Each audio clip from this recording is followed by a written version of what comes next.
I guess first and foremost, what's the status of all your banged up guards?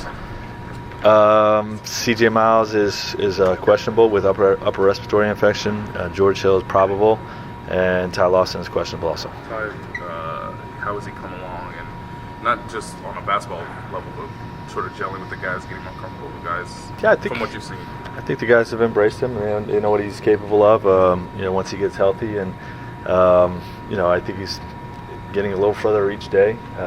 We'll see how he is pregame tonight.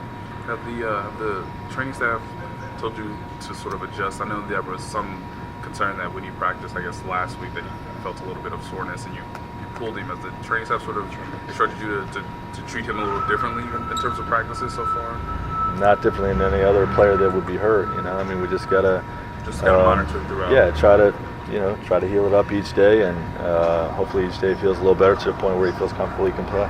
And always speak to the progress Isaiah Thomas has made from a guy that maybe was a spark plug type of guy, and now to being maybe the guy that's at the top of the scouting report. Yeah, no question. It's been it's an impressive story. From where he's come. He's kind of a backup, viewed as a backup, and he's reached not only starter level but all-star level. I think there's a lot of guards in this league that are kind of taking what Steph Curry's doing and trying to play a similar brand of basketball. The small, quick guards that have the ability to pull the trigger from the three-point line, but also get in the paint. We've seen a bunch of them, of late. Damian Lillard and Kemba Walker, and Isaiah's doing it. A lot of small guards are playing this well and being very effective. They just have tenacious guards. That's the DNA of those guys that we're talking about: Avery Bradley, Marcus Smart, Crowder.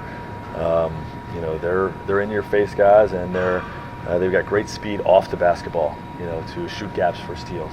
So that's what makes them great.